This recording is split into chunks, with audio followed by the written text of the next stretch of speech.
the commissioners. It is the electorate. It is the people of Kenya. And therefore, this narrative that we are the majority, we needed to sit down and make a decision, that decision as to who becomes the president of Kenya does not lie with the commission. Theirs is to midwife the process, and that is all they can do. We wish to submit that the first respondent won these elections fair and square. You've had the submissions and the evidence that has been presented by the midwife, IEBC, and they have made it absolutely clear that this election was conducted in accordance with the Constitution. It was computed in accordance with the Constitution, and they have a very clear winner as to who obtained the highest number of votes and made all the requirements required by Article 138(4). For that reason, we ask this court to consider that this petition is the consolidated petition are founded, they are all anchored on fiction. They are all anchored in forgeries. They are anchored in fraud.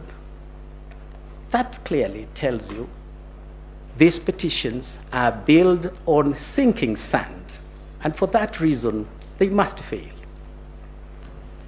I wish to ask the court amply to reflect on the ruling of King Solomon.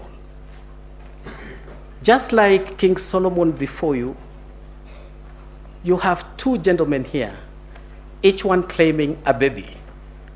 The baby they are claiming is the outcome of the 2022 election petition.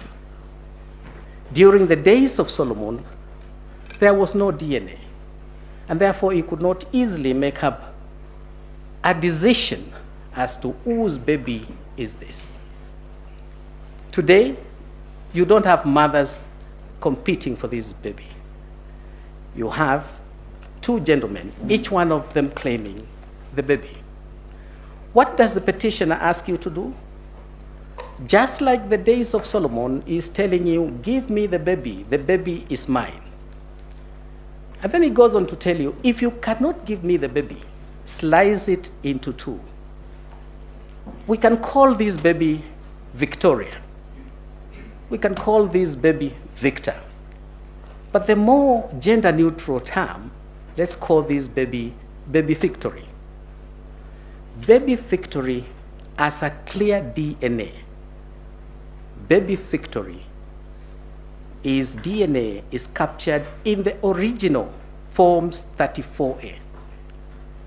His DNA is captured also in Forms 34B. That baby belongs to Honorable William Samoei Ruto. Give him his baby. Don't divide the baby. The petitioner here is telling you, you either give me the baby or cut the baby into two. Nullify the election. Solomon used that indicia to know who was the true mother of this child, because no mother would want a baby chopped into two. And so by the petitioner coming to tell you here, if you don't give me the baby, slice the baby into two, you already know whose baby the victory of 2022 presidential election is. I urge the court to give the baby to the legitimate and lawful father, who is Honorable William Samoei Ruto. Thank you very much.